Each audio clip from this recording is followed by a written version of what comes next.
Ko kore ke hufanga mohenga hei talwhata puto pe wha o atu pe meheni tangata i te au whai ki tō mama o atu kai a tae whainga maari e ko ni ke o atu ai mo polokalama ko ia whakawike ko e tufunga whanua alo au ai a ku wha o atu pe meheni pe mo palofesa to ke tāsio siwa laftani o ku whawhiawhia whoke tā wau mai ki he polokalama wikeni hange ko ia ku mo lawe iloa kainga o ku hoko mau pe polokalama ko ni i he wike ko toa pe o ma lotonga tala noa be he tau konstituto ne talu ene tau lele mai he konstituto ne ku tau wau mai eni ki loto o se kabineti he konstituto ne pa ku fia bito taimi ko ni tau tala noa ai tau fito ke taimi tau maua e profesa ke tau tala noa ke ngai issue whakaako wha politikare o lotonga hoko o wau mai eni ke tau konstituto ne tokon la hia ke no whamama tau ngahi mea wha politikare ko toa pe tau fito i he taimi ko eni o tau hanga to ai ki tau te whiri November.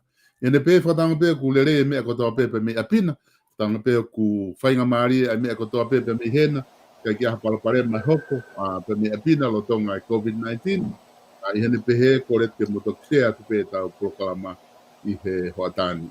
E ne pe ko tata lere e profesa ki tau proklama i ahoni, profesa malo tau mau ahoni, be malo ke ilava o madua ki mai proklama i he nelere proklama wiki kotoa ke ngata fo ke proklama ta fa hoko ka ngai proklama ke o ku ke fra hoko pe me miti a fai fio ko alo au o fa malo atu ke ma o fainga marie ke ilava fra hoko e ta proklama ko ia tu funga fo no alo au ai hoko atu ai fe ha ke a ken belan fe ha ke nga we pe mi hena.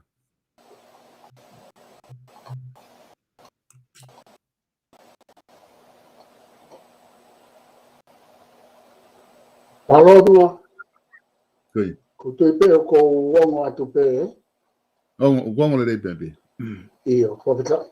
Tau whapita ko toa pe, he tau wausia ana ai a ko e ni. Pea o kui kai ko ha mea si. Ko ha mea rahi. Ai tau wau mai. Ko e kakai e tonga o ku wau mai ake a honi ku nau o ku hoko ngā hi whaingata maka te ngau tō, pe ko e mau ngau tō le COVID, pe ko hapuke lahi, pe ko nau hiki atu o ku tau whaapa i e tau maa whenga maare e pe tau whaapa ki a kakai pe he mua kakai pe whaingata ia ngāhi tapa ke i ngāhi tapa ke kia mamani tau sio i ngāhi mea alalai mo ngāhi tau o ku hoko ka ku tau whamalo ko i ngā ko e tau au sia ahoni pa tau hao neongo ai COVID o maulelei pe i kempelani pe a moe family pe a ku lawei pe ku lau maare rei pe te masi pringis kalauni o ka ora tu pontoa pe a pehe ki ono whare ka maa foki ai whafofonga tarawhikau lahi o tonga ki Australiani ai ta hine princess ko la tu fui peka tuku aho pe a moana ka inga mo tonga ko toa pe lelei pe a mau pure angani pe a ko COVID pe tonga o ku hange mo mea mai me hena mo tolu mo mea mai lere pe ka ku tau wha malo pe o ku whai mai huhu mo o wha mai o huhu pe mo wa o huhu tu o ua e ha o huhu tu o tolu ko inga he ko o spe huhu ia ua ki huhu he ua hange ko mau tolu ko ne kamata huhu e pereri huhu ai siulai e toi fia mau ke mau huhu he aluat ko e nie kamata ke holo fai to i hoto sino ke malu i kita ai te mau huhu to ai a ko e tau whanonga aia pakapau te ke Mr. Boat i e uluaki mo e ua whakafua ha o whainga hake ku mau arat mau tau ki he wha he kai ke tau tae huhu tau tōrea kai o lewa ku hu maa fo i a kau aini kamata hu mai fo i a kau tonga me Amerika ke folo e a nau tolu koe te nau mau nau tolu nengo ku nau o si hu pe i kai nau folo e foi a kau pa koe ni ku kei whai ngā ue ke kau sani sini kau toke tā. Ka koe me ai a koro ko lawe i koe sia e mau pe kia heni, pe kia i sene kau tonga, ke uhi ngā pe e tonga koe tae huhu, mo e tae toka. Ka ku tau ofa ke ngā whamiri koe ni, tau whaapa-apa, mo kau ngā mamai mo kinau tōru, pe mo ngā whamiri mai le. He ku ai koe tonga pe he tau ataina, koe aho tau ataina, ne kamata mai me Britania, tau ataina a whē, Amerika, koe nenu tau ataina se ne ai koe aho tau. O au lewa ai whamama whamo toka ngā ke tau ataina moi huhua, kai lere te ma te ia moi puke. Koe foi me aia o whima o ke whamara ala. Pea kui kai ke uhinga ho huhu te ke hao o ta e maa koe. Ka koe tai miko e maa wai koe o kui ai e malu. Hangi e pe ko ato e whainga huhu malu ike. O toko nia. Aia koe tau whai ka atoa pe. Koe ngā pe ke toko ni e. Kui kai ke maa lohi whi unga tau sino. Ke whi hanga hangai. Pea mo e COVID, mo e Delta variant. Tuku ke. O toi make heange, te toi whatu tamakara nau tau o sia ana wala ngā mahaki. Ka kou hoha alahi e tonga, ki e kau kawa tonga i Amerika, se ne moeni, koe mafola i Kembelani, na mafola ia i ngā ua kau kawa tonga. Ka kou whaapapalahi e kau kawa tonga, ka kou kore ka mutou ke mutoi whakau kau lele iang. Whikawaki mo fie mau. Ko pare mafo ke ko addictive e ka batonga ko ni mau kita honge ko mau hi tapakau te fema be te ife te fuscaret te fema be te ino te meipo. Ka ko me aya kita ke te fili e te addictive te mo te mate no ia ai hoto family mo to kaunga mai. Ka ke tonga ko ki lave pe ke mama fakate au ai me ko ni pa ko wakai fo ke fenga pura ngai tonga. Nau tori tonga mo whamai o huaki hua ke malo. Ko whahinga ko kai ke huange ko klawe nai. E au atu kato unga te mo fufatu ka maki pe kai tari mo tolo hawhaitu pe kai ke tari ke mo puna kai ke mo tari ko seneo ko ke ngofua ke hua ta haia ke hawhare ke a papu pe ko hawhare ngahi ulu ka pau nei ke kai ke hua. Hangere o marginalize hangere ba te ke i mo tolo ia ka kui kai ko poini ia, ko ko no marginalized ko poi ni mo ka e malu pe motor ya motor pa te motor e fatu ka maki pa te motor lava o fatupu ai delta pa te mo symptomatic ko fa hinga una wo pe na to ka ko ke asimai ai mahakima na to symptomatic ko foi ria na foi ke fa mana tu e ta programa course ka te fo avo ka tonga malo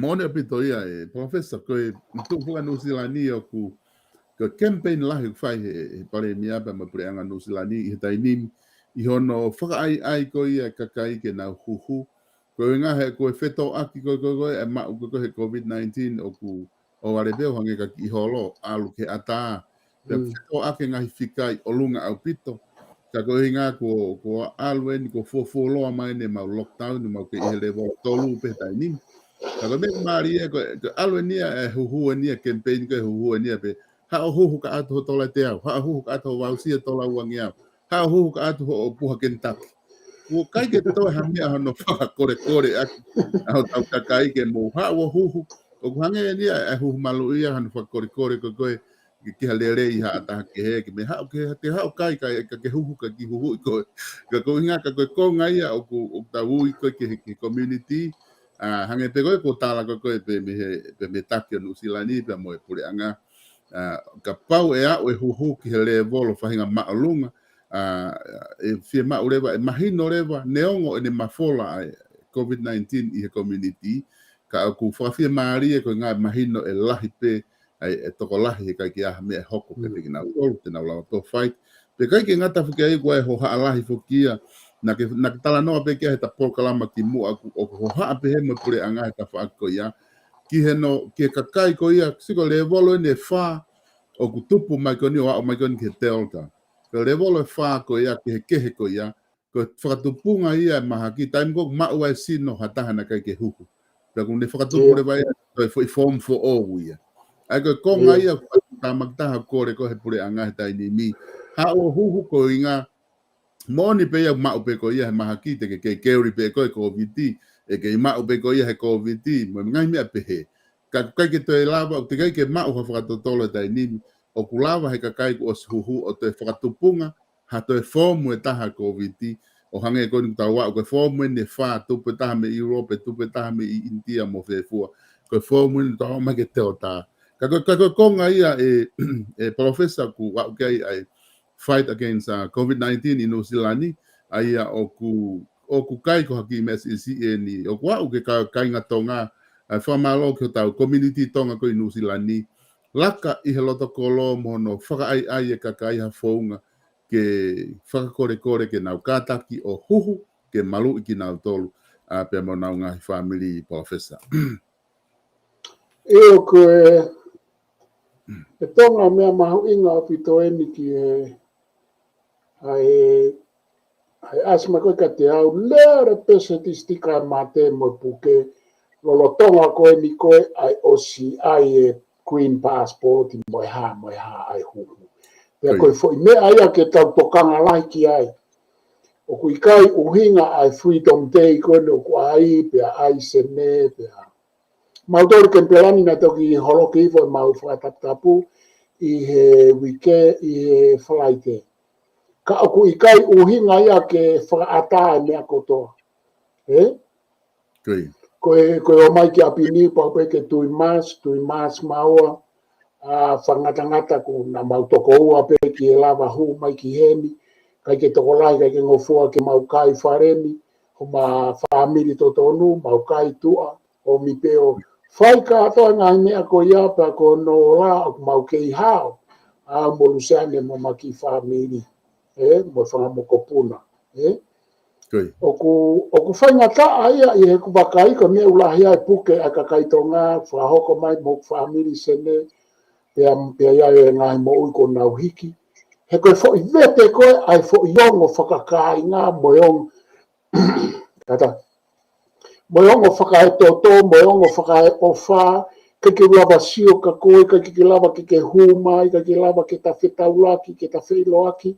Ko o mea whakae tangata, whakae emotional, o whaingata. Ka koe fia vai ko fai atu. Kua pau ke ua e fai ho tau loto, ka tau hanga tu usi e fo mea ko ia he koe whakamo uia ho family, whakamo uia mo koe. Tau monu ia tau tau rea tau tā noa Facebook a pe, tau tā noa pe i he teknolosia. Ka pau na koe mea nia i he tā hiwa tā hawalu, koe ke whaha whesi o whaki.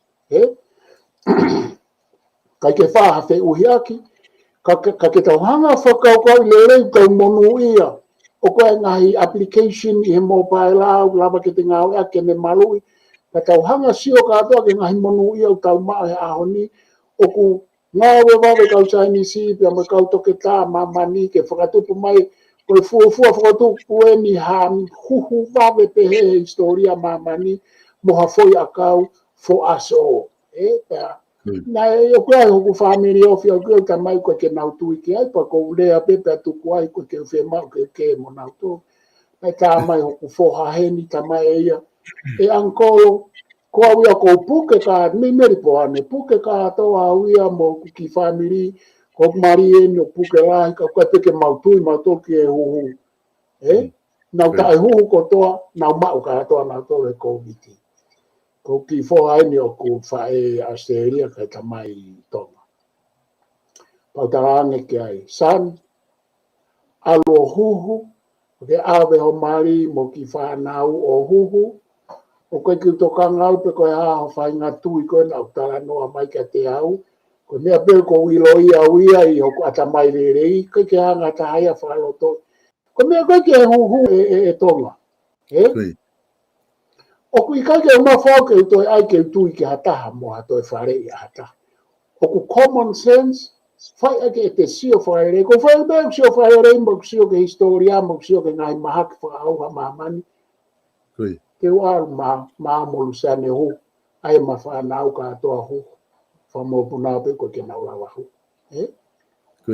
O kui kai ka toi mea ia ke hao hatangata whai whekau ia pe ko hatangata filosefa o toi ai ke whare i mai au ke wha mau ke o ikai. Koe mea nau tango whoha koe. Sam, whoha. O kai ke tokanga tau ki ho uhi ngā. Koe ke mahu i ngai ka te au pe koe haa. O mea kato koe conspiracy theories. Ko mau whoki. Ai mui ka kai ke whahinga teori, ke koe whahinga wawanga. Koe ni he kui kai ke lau ia ko a teori pe wawanga whakaako i e pure academic research. Ka ku tui whoki ki ai ka kai toko la. Ko talani. Ko mea pe o ko mamahi ai, kau ka whanongo atu, he kai ke utari, ku ke mate pe mate ho ki tahine, pe mate ho ki tamai tangata, pe mate ho mai. Ko mea eo mahoinga ka te au. Ka koe mea e kou kore atu alo huhu pia ka pāi kai ke huhu pa una ke tō tāno mai ka te au e ku mau taime ka tānoa. Ka koe mea ia koe o kou fie la be atu ke ai ki o tau kakai pe ko whepe whahinga whonua o ke iai. O kou tokanga lahi ki he kauta e huhu tonga kai ke ngata hei o hinga koe ni koe nau ave holo pe e lara tupu mai mea to whainga veren. Ka te nau whakaofa tonga i ngā unu osi hiki a mamani e alu pe ki he kakai o ko huhu. Pe e whakaofa au pito he teke ongo i e koe ia tuku ke heangi ai mahu inga ke mo ui. Teke ongo i kau kai ke toi fit in i ko ia ki ho society. Ka tau pe ko muri, pe ko tonga. He hangi rewa ko whiriwhiri mānako ai pure anga, mo ngahi ngāu anga. O sila he kau polisia hen me kau nesi hen i tuku ki tua i New South Wales, koe tae huhu. Ka pāhi kai ke nau huhu, to ai pe nau ngāu. Pea koe poini ai, o fie mau ke tau ngā unu ki mua ke o te tau stagnant, te tau nofo o tuu mau i ngāu e ai COVID. Pea koe poini ai ke tau lava o ngā unu, pea ka pau te ke lava ke tui ke tau lava ke ngā unu, lava ke te lere o businessi, neongo o ku risk, o ku very risk. Ale a whakawa u mea koe nika koe uhinga, ko o se o mai e mea ke tokonia tau tō koe huhu, mui mai foi a kau ka pau e mao koe. Kai ki mui ai huhu mo foi a kau, ko koe kau ke ta ai huhu. Te ke ngoi koe te ke tō mui pe hange ia koe kau ngā ue koe, tuku ka hatoa kau ngā ue mo i lerea mautolu me kau ngā ue polisi, tuku ka hatoa, koe soti a foki au ku mamafa e na ula o huhu ka hatoa. Pea koe mea ia koe hoko whaambe ke ua ngata ai whakatuta maka koe. Ka oua te ke alu atu o tō mui, ku mau alu mau tō rehe whae huhu he tau kotoa kai o rewa tau rawa mamani o se tolo mea koe ni. Kai whakakaukau pe koe ke he mea koe ni. Ko koe huhu flu mau pe awe mo lusiane e tau e fiha eni mau pe maua huhu flu. Koe ke hama paro pare mai. Tatau pe me huma e COVID koe ni koe huhu flu. Ai koe taimini le waia, hangare na tō whakataha e huhu flu mo huhu COVID. Ka mata he tau fo ou koe fo i shot pe taha COVID hao e pe mo te huhu flu koe ki he. Ange koe mau mea he ni ulahe mau hay fever mo mea he a mo Poland. Ka te whafo ke atu tonga koe ngā ke hoko atu. Ko ia malo pito e professor ko tu ko konga mahu inga e ku dalawa o tala noa ki ai he COVID-19. Pe whato ngai pe tau ka inga ko me ko ta proklama ko toa pe ta lave i mau pe COVID-19. Ko inga ko ne mamafa mo mafatuki ka venga ko ni ki ne aonga ki malu ko ia nga hi family. Ko ilo pe ke monu ia tonga pe mo taklere fa hoko e pare mea pe mo pre anga i tong o ku ke ha pe tonga i he COVID-19. Na e whoki e professor e waka na e wholau ki tonga ko whakauta koloa. Pe alo atu ke tu whahifo e ne utai nuku alo whautara mai me ai o ku whia mau ia ke aho taha whaa pa toki tu whahifo ange koloa. Ko ngā pe ko nau manawasi pe he COVID-19. Pe te whoki waka takai o hao pe te whoki mami ne utaki no usilani. Pe hanua ki holai kakai ko ngā ko kai amanaku o sipiki ho nau whamiri e uta. Nai whai pe toi whehui ke pureanga. Ka te ki ke mao mai hano tari mea ka ko pe ke tuku pe e whakau ko ia ke toki mahino hano tari ko ha na kuaha mea liriu ka koe hau ko toa pe ngai mea ko ni ko whenga pe pure anga ke whaala me he mea hua maha ki tonga he kei hao whuka tonga i he tai nimi mahal ko mea pe taha e professor ko ke te hao ngongolahi i he loro tongani ka koe whiri whare area pe ku te waki atu ko taimi pe heni pe o mahina ka tuu ko hange ko lau ka mea ko tāna ki tu unga ngahi ngā ue ko toa pēna e whakahoko. E kau kantiteiti he tau whaa ko ni. Mo ni i he kau kantiteiti na nau hufo o mai hae loa e nau whiohi mo kakai. Ko e whama a pōpō ia i he taimi pe heni pe ko o mahina ka tu. Ka ku mo ni lau e professor ke i lere pe ke ku malanga pe aku campaigni pe campaigni. Ke lere katoa ko ni toki tapuni ko toa pe ki he aho tahfitu mahabu aho fiha kai whai whiri aho tahabalu. Ko te whiri o ko whia o pito au tonga e kupakai ki ai. Whia pe au he uwhi au hi. Ka tau pe ku te peki, pe ku te patoa, pe ku te tauataina. O ku mahalo koe ange ko whaaporo kalama koe o ko nofa he u te whito i tui whakatemokalati mo tui ai whiri, mo tui whakatemokalati ke whiri, mo mahu inga ai whiri. A ko nofa au i ngahi urunganga whakamolare o e tangata, pia mo ngahi te whito i tu une mo ui, pia mo politiki, i hono ngahi konga whakamolare mo whakahako. O kai whaki katoa taha au tonga o kou poupou i ha kantiteiti. Pea o kou whia pawe ki ai. E kumaya ka te au o kai ke poupou i au i ha kantiteiti. Pea o kai ke uta e poupou au ki ha kantiteiti. Koe ku mahino a aku whakahako whakalo au. Koe ku nofo ke ngahi te whito i whakaukau le lei o mea koe politiki, o mea koe molare i he te mokalati mo e kantiteiti. Aia koe mea aia he ku lahe au vito ai kakai ia o ke kauako, koe kau whaitekau, na wanga teke hakakai, whaia. Ka koe uhinga, koe mahina ka te au ia ai misini politiki, misini o e demokalati, o kupure i ke hea ia.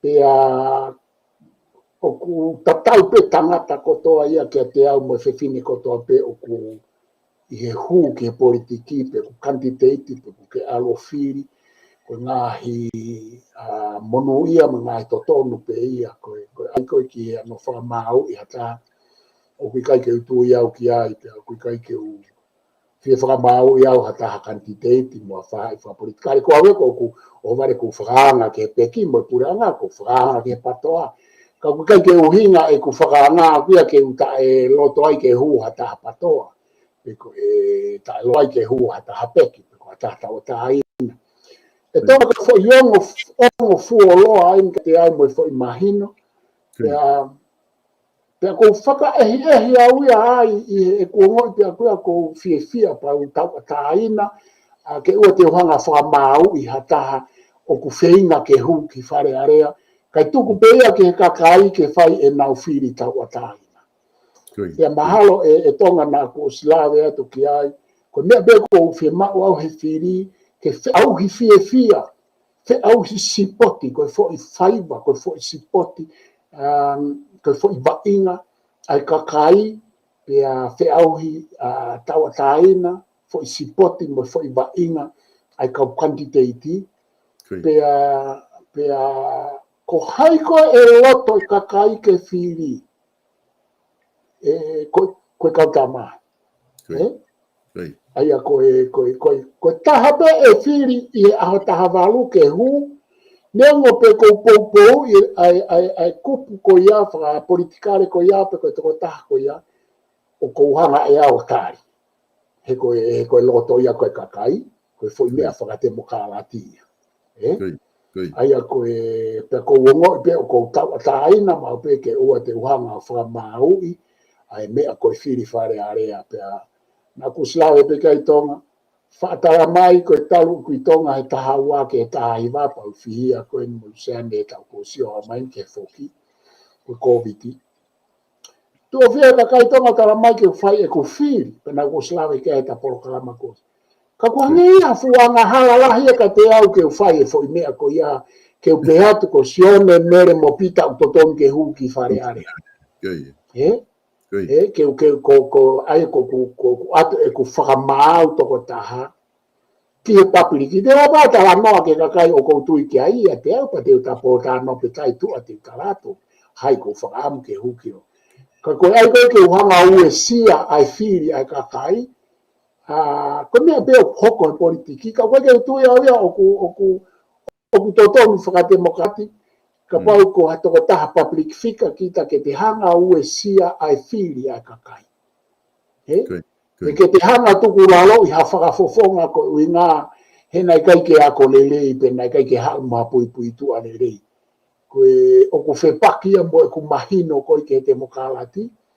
Pe koe ku mahino koi ke tau whaahau he ko mui mui maupe ke ngai tu funga whonua a tau whaahau. Ai umea lahi whikau aku mo politiki mo konstituto ne he ko ia na ikuna i he mea kotoa ikuna kafa dicta victorious o ko sia ma pena ne hanga o tuku ke mau e fo i tau ataina e tonga ne kai ne whaka maui hano pere pe koha whafufonga no pere ke ai ha whahinga mea ke whaka mau i aki ai tangata hange na ta o slave ke ai mahu inga i tato e tānoa ke ko mea pe ko e konstituto ne mo lao pe foi kama pe ia mea ko fili fare area ma mani hono whakatopu mai ka o filosofa ko fepe pui tu au ke hau me ai pe au kai ke faha pe ka pau te ke lava fai fatongia fare area hurray alo fi Taka pau ke hongo, he kai ke lava whai tongia whare area, ta ku ke whaha. Pake no foi tu.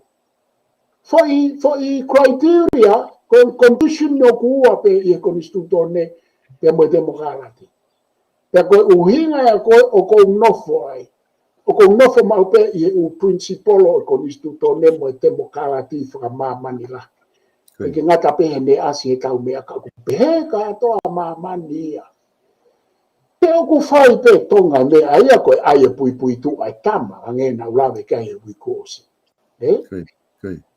ka ke sio ke me ko ni ka ulave fa oske na tuku mai e filosofa politiki e universitene e wikosi ngalo ya no hingo ko ne tawa mai e parema i e whakapāti ko e Australiani ono te teu e kau young Liberals porque kau young Labour ai ko na ulawe kai e tonga e tapolokala mai wikosi o kusai e foi mea koe ka ko ne hanga point out mai foi parema o pehe o ku whepakia mo na tula demokrati i e fo i tawhaaketa. He ko ne uhinga koe ki ai. O ku ke heke hea Amerika mo Australian. Ko Amerika, o ku malawa ke hu mai hataha mei tua o hu ki he pāti kana ikai ke kau i e alua ke i loto hange ko kau young Liberal. Pea mo young Labours. Hange ko nau tānoa ko ki foha ko Joshua Manuatu tui sosa. O ku i young Liberals. Pea nā ku whakatata ke patoa, ko fuafua kulupu pāti e tonga ku ai kau young Liberals, ai kau young Patoans, a e nia ku nau taki he ahoni. Ko tā mai ko he tā mau pe hen. O ku sai pe ka kuai hono toi whatu tā maki, he ko ne hu ko e whanau o hu ke iki, nau hu pe nau form 3, form 4, form 5. O ko hangarewa he pāti o indoctrinate. Hanga nau tō luia o toki nusi ho nau ata mai ke ua te nau tō lawa whakaukau ko nau whakaukau pe ke ngai tui ai pāti. Pake tō te hatu waka nau tō ke nau whakaukau ki tu a me tui ai pāti ko ke nau lawa nau tō whakaukau nai train pe nau tō ria young ki he Liberal Party. Ka koe ne pe koe ke he o en mo Amerika, he ko e mia whaingata a ke te whakahu mai mapuna haka hata ha Liberal ian i tu anai kai ke i young Liberals. O koe ke whahanga he pāti ia tatau pe Liberals mea moe Labour o whakahu mai ki loto he koe ha. Koe hinga he nei kai ke tupu hake i loto nei kai ke kau young members. Ka koe ne whakataata ka Amerika, neongo o kupehe mo Amerika, ka koe taimu hanga he upāti he Democratic pa moe, what's the other party? Koe haka pāti ta Amerika Demokrati Republican.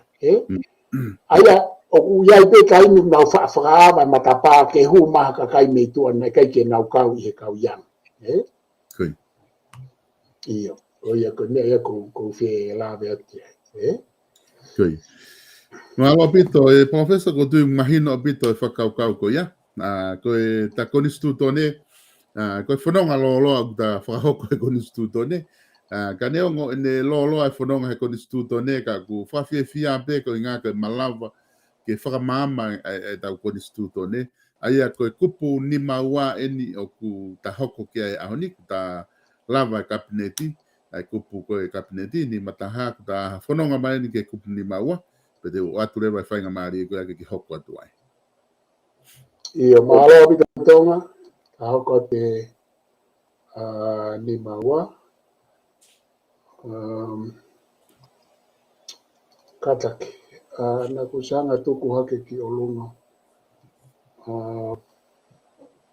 Tonga toi ki tuku mai mua ha whainga maari e ke o hake na kusanga, koin, kataki. Ia. Ko ni maua, ko ngā hi whatongia o e Kaminista. E mau e ho e ki kabineti ta taha hawhare ofisi i nuku alofa.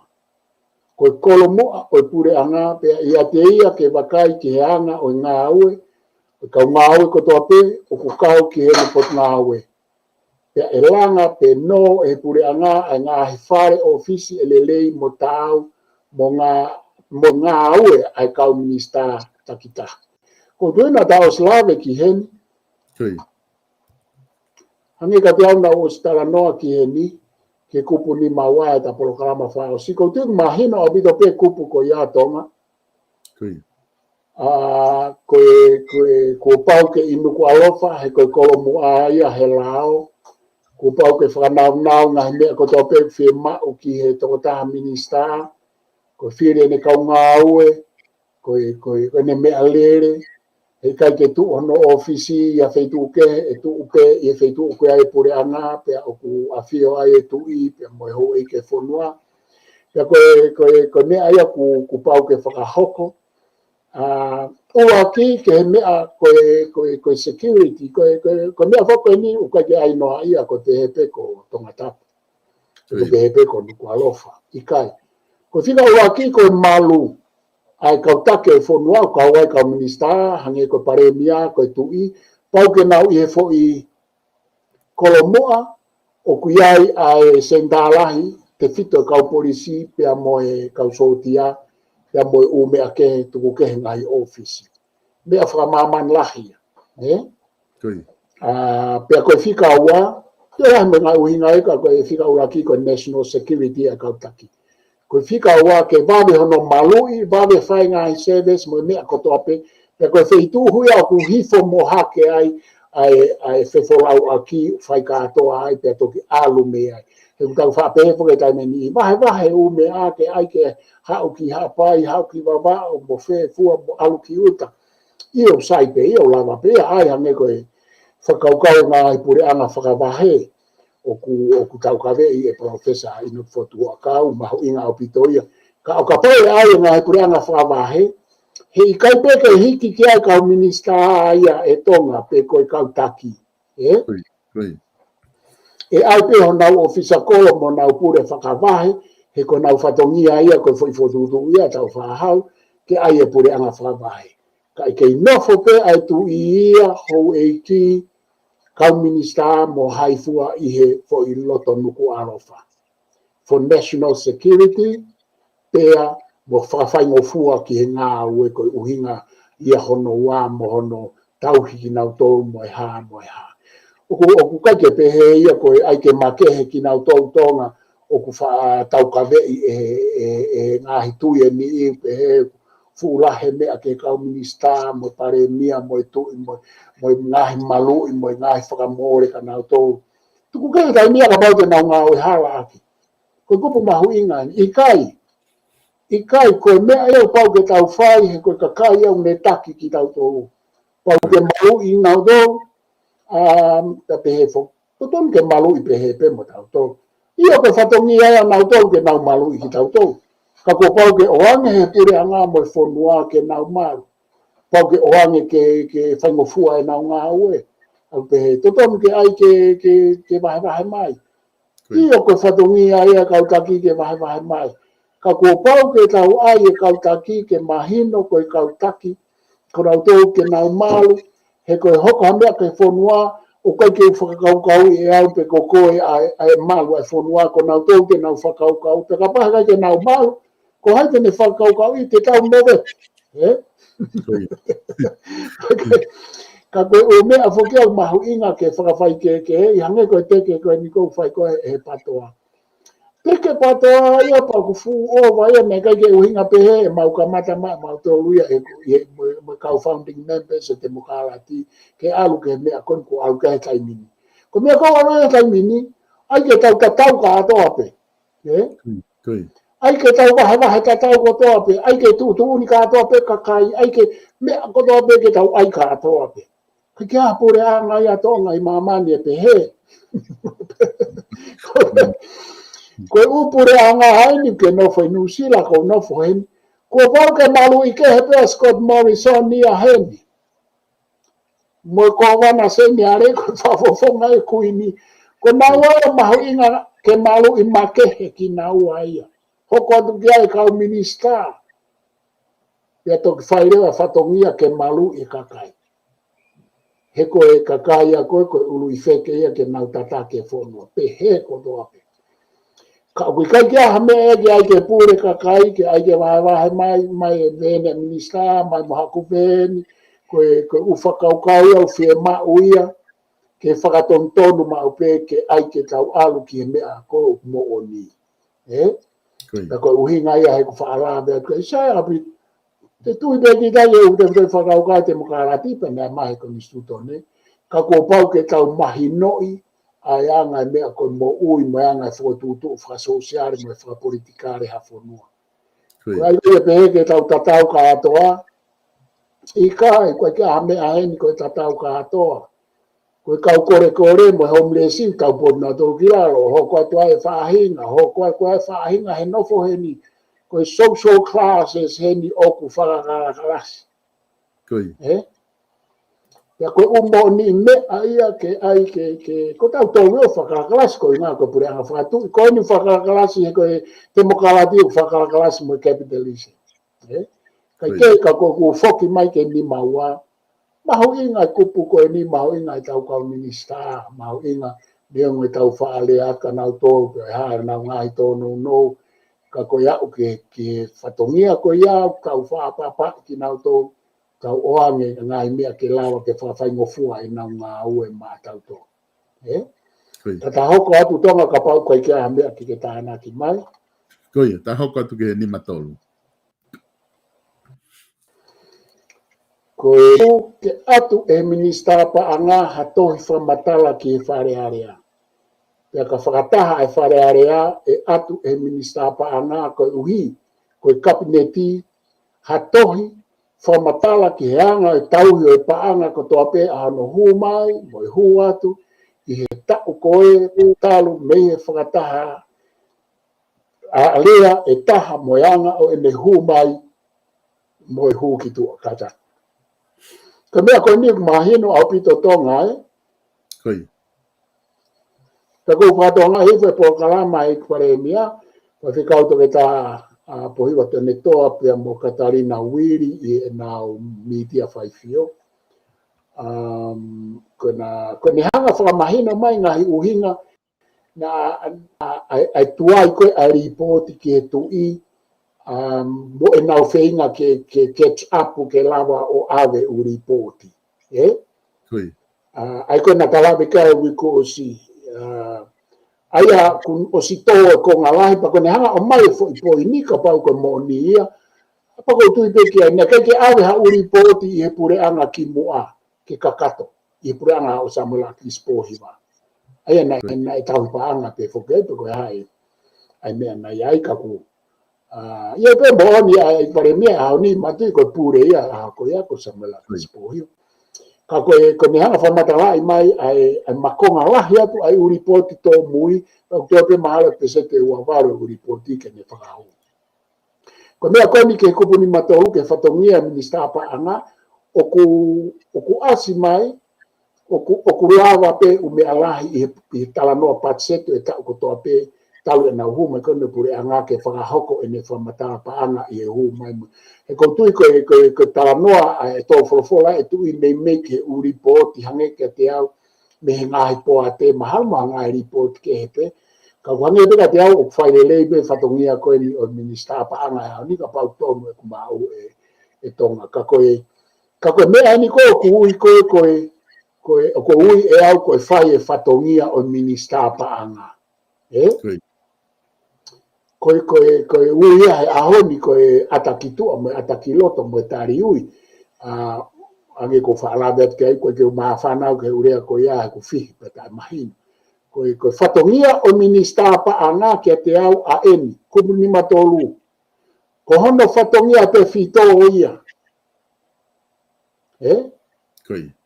Ka whakataha e wharearea e atu e minista koe ke karamai ta pau eni ka ku ne whaomi pe i he kain whakataha pe ko whee kain whakataha pe ke kain patseti.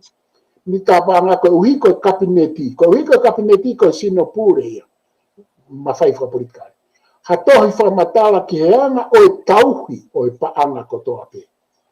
Tauhi o e paanga kotoa pe. Ko pau ke ne hanga ave ai koe kupia koe.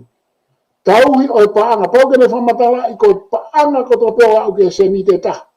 Oka pau na te alawa tofi e senite ta hao pau ke ne hanga whaha. O le tauhi pe ahono humai, pe ne humai, panga ko to pe humai. O panga ko to pe hu atu I heta. Koe pe talu me whakataha area e taha moyanga o ene humai mo hu ki tua. Aia koe time pat se di pe foku whaalawa whakakata whatomia koe. Pe amo anau tohi eke, pe ko hano eke, pe ono whehu ia. Ka koe me koe uhinga ani ki he whakatau. Ka pau ku ke kakato e whamatala pa anga aia, ku kawia e umei tō whola kia I tui. I he talo rere mai pure a koe ni, ka ku hange ka te au o ku hao I he ku whatonga imu, toi whatonga imu e tala noa e paremia. Maho inga o pito. Koe hae mea o kune hanga o whakaivia mea kotoa te he whonua. Ke lawa o ngā unu, mo lawa o ngā ue. Ko mea whika oa ki ke ia e paanga. Ta wofi ai ke tala noa ai tangata poto I loa ko ia a Karl Marx pe ko Karl Marx.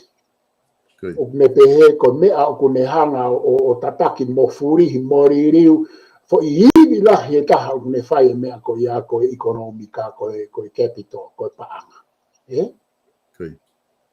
O tau sia wake e kupuni mato, me mo whai ngai tālanga ia ai te whakaanga ake kupuni, ai whai whakaukau ia a Karl Marx. Pe whangani apa o ke whau whakataha ekonomika e paanga mo ideas, tangata ia ko filosofa ia whai a koe a Karl Marx ko hiko. Ka ko whoki mai au ia ki ni matolu, ko whakaivi a kou tau tā noa ki ai, o whai e longo ha, whai ake whai mea taha, pea mo ideas be fai aki ai paanga. Pau kwa minister paanga ya kuhau ia whainga ia ne kai moinu ia I e tau kulongako, e tau kapangako, pea koe minister whamamahi ia meanga maumau e ne ngai palo mesi, koe fo I tamai mata e ne kupuni mato. Ka te uwhawoki atong malo. Ko tui e paofesa ko kupu maho inga ni hange ko ke tala noa ki ai he ko kupu eni ko aku ne reporti ki whare area ai ngā ua whahoko e he tokotaha kune tau he manawa whanua me papaanga me stapaanga ai a ko kupu eni pe ko tui waile whelave I ai kupu ko ni pe mo e mea ko wha to wholofola ke ni a whio ka ku neongo pe ku tātu o lahi e tau whanongo kono tala noa e tō wholofola pe mo e ne whakawhihona ki whare area. Ka kono mo ni koe kupu koe ni o mai he tau koni stuto ne ma kehe ange me tō wholofola. Koe fuivi lahi eni o kwhia mau e tau minister paanga ke ripoti ma upe ai whakamore mo ngai mea kotoa na whakaonga I ke tuku hau ko koe ai kakai pe mo whonua. Pa mahino a pito kupu o ni ka pau ku kai ke te aho tānaki te tahoka turewa ke kupu ni mawha. E seo ke kupu koe ni tonga. Hange koe na ko o me whakaukau e tuku hau. Mahu inga au pito. He koe paanga koe ni o ku tauhi. Pe mo paanga o ku hu mai mo hu atu. Ma upe mei he mea taha. Koe tuku hau. Pe a kui kai koe omi katoa sirini ai kakai. Whakakau koe e wahe hongo furu e tala noa ai lotu. E lotu siu. Wahe hongo furu. Koe tuku hau, koe to'o ai ki I konga. Si, wahe hongo furu. Me he fo I wahe te au. Te hiwa noa. Te hiwa noa ma au. To'o pe hongo furu. Taka pau kule si ho mau anga paanga. E si e pe ki fo I pe seti ai ki fo I wahe hongo furu. Ka pau kulahi, e lahi ai pe wahe hongo furu. He koe fo I wahe hongo furu. Koe tuku hau fika I pe. Ka koe mea kumari e tonga o hanga o wha manatu mai o tala noa ke tuku o hake ai tuku hau. He kui kaito e hu mai sirini a kon ke tau I paanga I a toi founga. koe tuku hau pe i tonga, ai me a kotoa pe o tuku hau. Pe ko ne humai me muri ngai toko ni ofa, me he to e tuku hau pe. Tuku hau me he, tuku hau me he. Koe wahe hongo furu o ku to o mai. Ko o tuku ia, ma ai ha. Tonga? Koi. Iyo, ke hena pe iyo. Ko o tuku ia ma ai hau. Koi. Ka koe hau fe. Ko o tuku ma ai tui. Ikai. O koe hau koe tui. Kau pe moia. Ka ko uhinga ai tuku ia oe hau. Ai tuku hau. Ko uhinga ia ke whai uhinga koe oe hau. Ai uhinga koe. Koe mawhai pure ke ne whakarere whonua e tonga. Koi. Pe oku uhinga peke tui i e tā i wāta tau. Ka oku ikai ko ho tuku ma ai tui. Ko ho tuku me uhinga whakatonga e hau. Koe political power, koe administration, koe no whakalere koe pure anga o kuia koe mawhai pure hau i he tau tuku au mai. Me he tui tonga, tui takalaua, tui kanok polu kou whakalare ke. Koi. Pea ko ho tuki ki he whakalere o e whonua. Pea o ku whoki ka atoa mai ia ke minister pānga.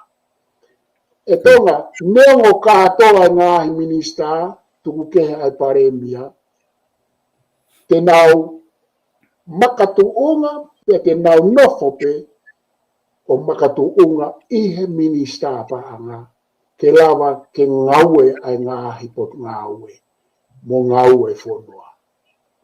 Pe o ku mahu inga koe, minister pānga e ahoni, Te pitala mamba. Dr. Alawe Mao, Minister lele ia whakai ngā haue, me ongo kua no ngāi whakanga, e moeha. Ia e ne ngāhi mālohinga mane tōnou no koe tangata mahu inga, tangata ku alo minister pāanga. Ka te whakawoke ato. Koe ia mo ni lahi apito e palofes. Koe konga pea ko ku mahu inga apito he tau talanoa kon he kupni matolu. He ku tā nofo foki ai, koe ngā koe fo i lakanga o ku fu mahu inga o whakatatau ki e tau konstituto ne. Ka kotui mahalo koe konga pea ku lawa ku mahino apito kupni matolu hen tue tai nimi. E la pika kata hoko tau ke kupni mawha. Koe kauko anga o nau whanofo. E whanofo e tui ai ko wana ki hapai mo wawau i e wharei ai paremia. Koi. Aia koe konga nia na liliu, koe kupuni matolu ia, koe koha mea fo uia ua whengo furu, koe hau pea me i he kongisutone a tau whahau e tawalu fitni ma. Koe ni maua hau pe moi a me i he kongisutone a tawalu fitni ma, tau whahau, koe ni mawha, koe tānaki koe i he whare i ai pare mia, koe tānaki ia, pia mei he ua whengo fulu. Koi. Ka pau ku tonga ku mau, e koe ku mau na e whanofo pe he tu ia ngā i ko wanane ke ke kau ai pare mia ia ki mua e tonga. Ka pau koe ku asinga ku koe ke lepo o whee ko nistuto ne hen, kai ke tato e alu ke e whamore te taimi. Kai ke ka koe tu ia i he taimi ni, whanofo e he tui, whakanofo e he tui, ka mea koe ni maari e, whakarea koe ni. O whe mau ke whakamawahe i e nia, me he pehe na e whiri e he whare ai pare nia, pea whakanofo e he tui. Pe koe whiri e he pare nia ai kau minister, pea whanofo e he tui. Koe whi whare e wani mahu inga au pitu. E whakanofo e he tui ai ko wana ki haapai mo wawau, ihe whare, Koi. whare i ai parenia. Ai o koe ke whiri he parenia ko ne whare. O kua whiawhia nia e whanga mea koe i e pureanga Britania, o kulahi e u mea, o ku whakanofo pe tu uni e he tu i e Queen Elizabeth II, I he whare I ai paremia. Koi. Ko mea ni koe mai whainga ki ai ongo paremia ko ni, mo paremia ko pekia, Samuel Crispo hiwa, ke na kau I he whare I, koe whare I pe whanofa ko wana, ko whare I he tu I mea kotoa pe mo na mani I he na kau minista. Ka koe whai mea whoke na tau stanoa kia I nai to. Ka kia koe kupu ni mawha ia e tonga. Koi. Ki mo foke tau ririu e professor he wafi hanga fulu. Aia na e Filipe e tu I ai ongo ko wana. Na e kau pe ongo ko wana he tau whare area. Na hoko ko me mipa he tau whare area. Ko tu ko tai ni mi ku ngau rewa foi kupu ko ni ku tatala no aki ai. Ai whanofo he tu I ko wana. Hapai mo baba I he whare ai pare ia. Ka kono mo ni ku Kai ke na kau ko ia pa koe whoke na kau na whare area ka ke na kau whare area ai sai apito ia sai apito ho manatu mai foi mea ai ko ni ia ni meni mangai mawhai o kau ko wana e tapu ke tu uni e a ko wana halao ka ko ene ngāue ke wakai pe o ku whai e pot whanua o kune nofo ki ai o hange koe lao. Ko wana ia, kono whatongi a koe caretaker i uhinga ko ia. Koe me tau pot ngā ua pe hange koe.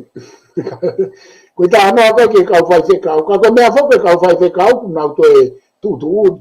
Ko wana o koe kene tutu uni he ko wana ia halao. Ai o mahu inga au pitoi ai whatongia ko ia. Ko ene ngā aue ke wakai pe o ku whai e he pot whanua o kune nofo ki ai o hange koe lao. Ai koe foi mawhai tau potu ia o e pure anga tuku kehe kau no pere o ku I wawau mo haapai. Ai ko ia I he tau wakai atu ki ai o ku tau potu taha tuku kehe ai ho iki no pere. Ka ku maari e hono mawhai. Kone na whapeo whakasio sio peke mahino sai pepo ngō wemo. Whai ana ngai whatongia. O kai ke whai atu e ko wana atu tuni. Ai mahalo mahu inga pe ke iai ai ko wana. Koe whaafufonga tau potu ia o kai ko hane whaafufonga I pe whake pure anga me te whaafufonga I e tui. Ai tamatui. Aku tau wange pe o ku ngā welelei a ki pe kau ko wana o nao. Ngā hi mawhai ko ia ko tuku e nime nima, pe a mo whakanofo e nima wha. Ko e pe whoke ngā hi mea ia wha hoko, ai longoa I kau ko wana ni e tau wha uka ko. Whainga taa e tonga neongo tala mai ke ue te nau tutu uni halao, ka wlahi e u keisia o ku tau wakai ki ai o ku a whangatuku he kau ko wana pa whai ai whi maari ai umea ku a whangatuka nau tōu pa koe ngahi mea u a whangatuka nau tōu kai ke koe anga mahi ni ka te whaifoke atonga koe kau ini he konga mahu inga ai e whoki he ne tuu whoki he aho ni e professor o ai a koe office pare koe pare miaba mana office I nuku alofa pea ia rewa hono whafufunga rewa ai office koe pare mia ia e ko wanami hapai mo wawau. Pea ko ewa rewa e mo niwa na whafufunga pure anga ai rewa na whafufunga pure anga na waia. Koe ke asia he tau he konga koe he tau koe instituto ne. Ko tui malo kata taimi e lawa peke ta whaos ake kupni mao no. Ia he ko oku mahu inga kau ki lawe atu tonga ki hoto e tāna. Ko mea mahu inga he ni he ku I kai ke kau e kulupu koe ni ai ko wana mo e ngo whafofonga anko e ua pe mo niwa. Ki he mawhai whakapolitikare, mawhai pure whakapolitikare o hange koe komunista ape a kui ai rewa ai uhinga. Maari e te whotutu uia me whai kau whahau. Ke nau mawahe nau tōria me he senka, ko nau senka, nau tōria ho nau motu. ke hea me ka minister pa ke na no fo I tongata Koia. ko ke ana ma fai fa politikare na autoruia u hinga e ta ko na tau pot ngo u pe na ia I na to I na nga mo tu ko na nga hi area ia ko na pot nga we pot ngo we kata ha o ke ni mano e tonga ko fare area ko nga hi ma fai o fare area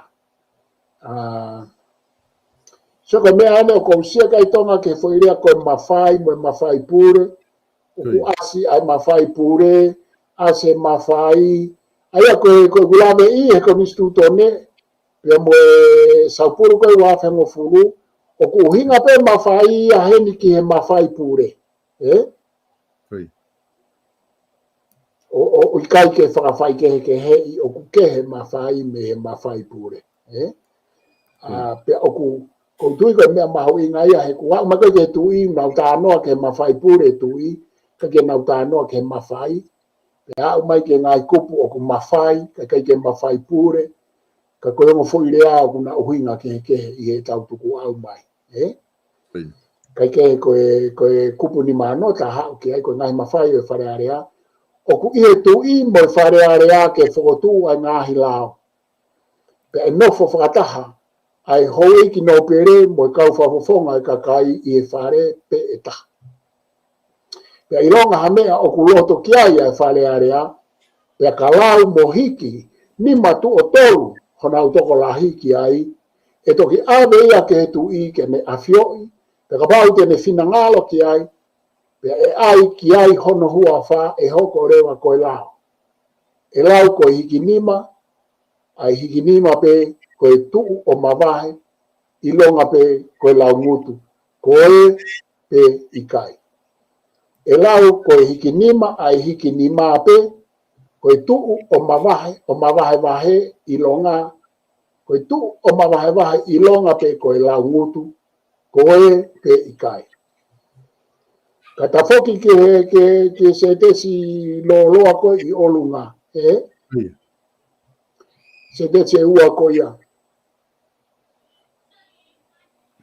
O ku tui, aia koe tui mo whare area, ke whakotuu ai ngā hilao na kau loua ki ai. Pea e nofo whakataha ai hou e kino pere mo kau whauwhonga ka kai I whare pēta. O tau whare pēta. Pea I longa hamea o kuloto ki ai whare area, pea ka lau mo hiki nima tu o tolu, honau toko lahi ki ai e toki ave ia ki e tui ke me afioi. Pea ka pau tene finangalo ki ai, pea ai ki ai hono hua wha e hoko rewa ia koe lao. Ko tui koe kupu e ni o kulahi apito mo ngāhi tā langa ai na e lahi ono teke mai ki mua ke atu tu o fiha pe na e kau mahala a e whawhonga koe ko vuna whakautsia, whawapa kei ne pekia ono teke mai ke liliu e kupu koe ni pe mo kau whawhonga pe. Ko hinga koe fo'i I wha aluatu pe a whafoki mai me tu I mo whakatato ko nia ngā hilao whaaranga. Ai au pe he ka pau pe aluatu tu o toru I mana tu I pe a tāri he tu I otometiki pe e ne hanga o tāri. Ka pau ko osi ikini matu o toru hona autokolahi. Pe a aweat ke tu I koe fo'i koe kupu koe ni e tonga, koe kupu e ni mahino ai whikau aki, ai complimentary, whikau aki, whepōpō aki ai tui mo whare area, pia toe, hanga pe kupu koe ni o tawa mai a ena wheteke aki, in opposition. O kuna compliment to one another, to each other, pena toe, opposed to each other. Na toi te peke aki I uhinga e awhanga tuku e tu I pia ko ene whamoni. Koe se des whaosi uhinga pe ia ki koe mo I kai e taimi whai ai tānoa ke pāngoti. Ka koe mo se des mahu inga ki o lunga ki e tala noa ki koe ngahi mawhaia o whare area. E sio ke mea koe ni tonga. Koe ākiu me ni koe whatongia whika wake whare area koe whaulao. Pea koe asi koe he kupu koe ni oku wafongi pe mohono awangi mai e kupu koe ni. Aki pia e tawa mai e whatongia. Whatongia whare area ke whaulao, mo whai hono whapasi. Whatongia e tui ke ne whai hono wakai i awhanga tuku pe oku okay, pe oku ikai okay, pe toi whakafoki atu ke wharerei, pe koe tuku atu au pito ai whaulao ai whare area. Whatongia ia whare area koe whaulao, whatongia e tui ke ne awhio ki ai mo whano wakai mo e poupou, tokone e whakatako ni pe e io kai pe ikai pe e whamooni ai hono ua whapekai. Whatongia ia e ua ke pea oku na whikau ake o ngo whatongia pena toe malawa ke na whete ke ake. Koe whihia koe a mea koe mawhai o kulawa pu aki mai e fo i kupu ni maono koe ni. Kai whafoke atu tō. Profesa Malo pito koe taha eni ha kupu mahu inga. O si pe u kupu i o pe fo i kupu i o papeke ai ume ai te ta wakai ki ai. Ngahi kupu mahu inga o pito na hanga e tupo uaki o whao ke tau lao. Pea toki neo mo wai ngahi lili uholo whahoko he tau koni stuto ne. Koe konga ko mahu inga ia he ni hange koe nak tala noa ki ai. O mai e fo i kupu koe ni ai job description ko ngā ue ko whare area. Tala mai ko whao lao nak tala noa ki ai. Koe mehe nei tā ko katai ko lau hifo. Koe mana tau ke mea ko ke yako ko lau te pre anga. Tau tu ko ke ako pea. Ta mai whai ako mo mau tangotu he whataane ta mai tangata pea whaite ta mai kwewhine. Koe nuk tala mai pe me mea pehe whare area. Koe ko hou e ki pea mo kakai. Nau nofo whakataha pe ko whare peta. Koe ke te whai whakanofo mo koe. Alue o nofo mai mihe ko ngā koe haai e ku holoki kotoa ua wahe ko ia nau hau pe nofo pe ko whare peta. I he mea. Pato hoko atua e nau whatongia ko ke hiki nima. Pato ki au whangatuku e. Ai tu. I kakum maari e wakai ke kupu ni e Professor. Ia pa koe tau wakai ki ai, ka nge ko o mai ai fui se tesi o no ua koe a mahu ina au pito. Koe ikai koe konga ia se tesi uloa ki e. Nai kai ke sio na wakai a tau whahau ia o tau fu toko si ke ai e whare ua. Koe tau mui ke fuo o mea koe mopiritania i e o mea lahi pa koe tau wau mai koe ki e whare area o ku ke he whare hou eiki ai whare o Lords pia ke he whare o Commoners ke Pane hanga ia o ai pe ke whakataha ki tau tō i e whare peta. Koe hanga kau wakai ki ai, koe uhinga ulua ki koe tau ki CCE. Pea hao me whakamore wahi, ai toi ai ongo whare ke ua. Koe uhinga e ka haa he koe tu koe ai haa, uhinga whakatonga, koku whakauhinga pe mia ako. Koe uhinga whakatonga, koe tu koe ai haa, oku iloto ai e ka inga mo e whaahinga mo e api. Koe fo i tu maari e ia e tau mea whakatonga, na kai ke pehe ke no fo he ai tu ia mo me ai langi ka tamo falta toru la ko tala no fa veti ko o ku tau fa tu nga ki olunga ko ta no fa ha o ku tau alu horizontal ko fo tu ya ko ki tau tolu pea pa pa ke tonu e tau sio ki ai o ku ikai ke tau nofo au pito ki tau tolu lalo i foi ta fa ke ta ko nge tau potu ki lalo pe hoko pe he ako a i foi ta fa ke ta o ku tau foi ai ne pe ta o ku tau tau pe ko hinga ko nga au a ha he ko ku poini ki ai ko ha ko to ape o ku ai ka aina o ku ai fa hinga o ku ai api O kui kai kia hame aia ko te he ko tu e ha ai langi ka tau no fa ke ka inga mo fa hinga I maman. Aia ku hanga pe e foi fo tu ko ni o me fo I misi ko ia o reflect mai ia e to. Koi.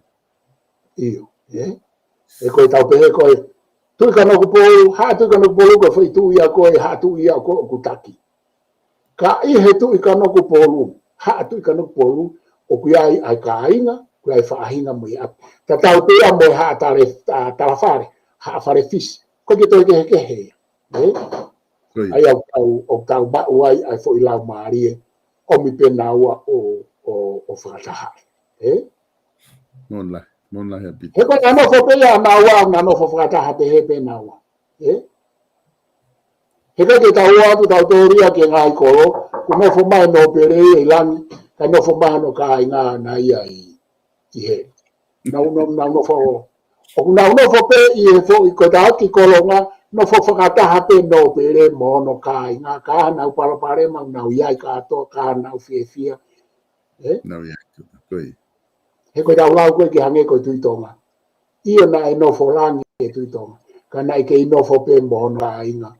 Mo no whaahinga. Koe fo I fihia o ko fia mau ke whakamahino I he tau no fo. No fo ai haa mo ka inga. Pea koe tau pehe koe hange koe hatu I ka no polu.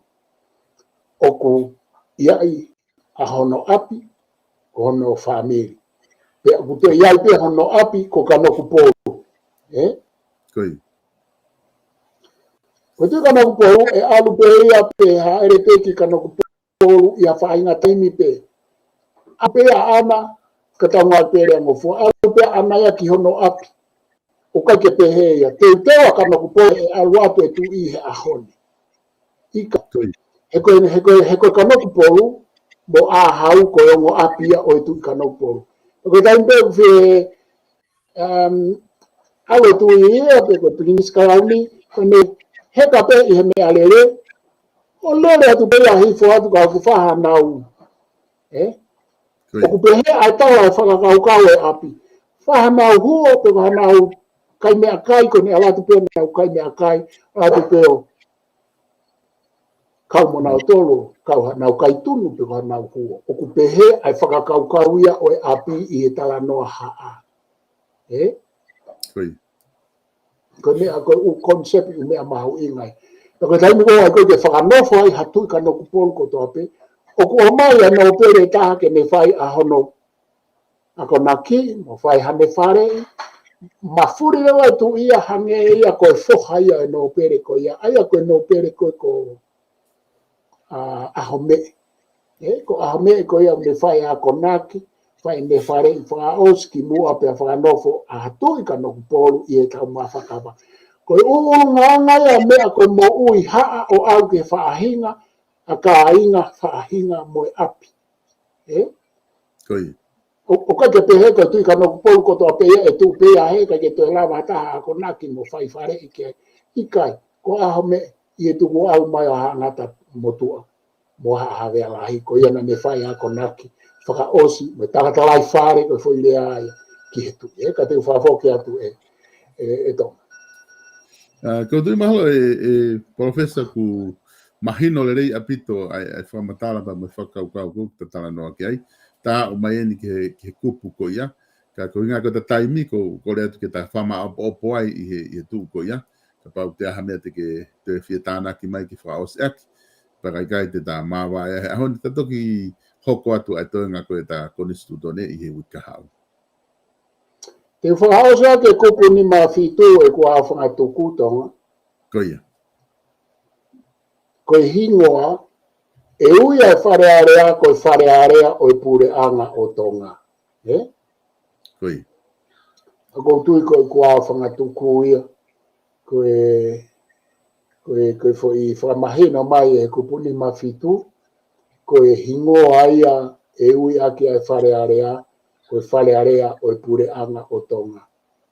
Ka ke umao ki e hingoa I konistu ton ta walfi ni mate ta toksio ki ai.